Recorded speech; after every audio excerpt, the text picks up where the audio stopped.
So basically, the way I would start out a workout is I would take a low weight and I would do 20 reps of dumbbell curls. Then after I finish that, I would do shoulders, shrugs this way, here, and then basically dumbbell presses. So that's one set of 20 of each of those 3 exercises right there. Then I would transition from here to rack pulls with the weight here. Now they say this, the height is approximately just below the knees. So I would grab here and I would start out with basically, I guess you call them good mornings. So it's just keeping the leg straight and coming out here as opposed to the traditional deadlift. Right? And you can really work up the weights here. If you put them back on, right, jack up the weights, then you can go to deadlift setup. I have to move back a little bit here. So if we have it set up as a deadlift, now having it tight this way is really making me focus on the form, right, when I lift up on the deadlift. So from these 2 movements, I actually go back and I'll do a heavy set curl. These are 50 pounders right here. So I would knock out probably like 5 or 10 of these. I'm using a little bit of a swinging motion since it's real heavy weight, but these are 50 pounders from here. Right. Remember now I just did the set.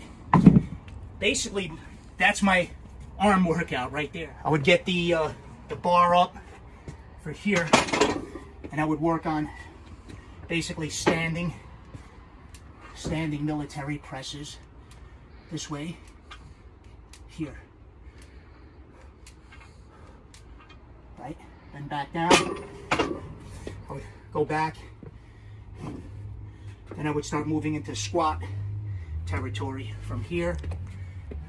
Now remember, in my book, Phenomenal Strength Training, I break down the technique. What I do is I focus on a spot facing up about a 45-degree angle. My feet are a little wider than shoulder width. I try to get my weight on my heels, right? This way here, and then perform the squat. I'm trying to get that straight line back. Now the only way I can do that, I find it's easier if I focus again on that spot on the 45 degrees. If I'm bending down, facing down, I'm gonna do bad form. But I find if I try to focus on that spot, 45-degree angle, pump it out this way, I may also work on calves. So if you realize, what did I just do? Basically, squat, right? Rack pulls, deadlift, military press, curls. I call that the pillars of strength training.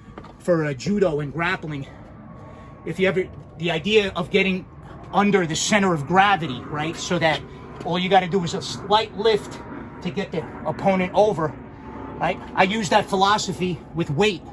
If I can get to a point where I can't do a full squat, let's say 400 plus pounds, but I do what we call a partial squat. So from here, if I got it real heavy, boom, that's it.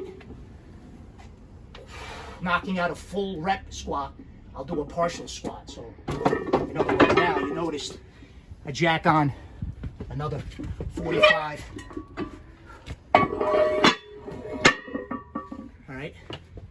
So again, that concept of pushing your body to the next level, not doing the full squat, the partial squat. Also for grappling, if I get in under the center of gravity, all I really need is that little bit for the takedown to throw it over. So from here, so what you're doing now is you're testing your ligaments, muscles, right, with the added weight to see if your body's capable. So from here,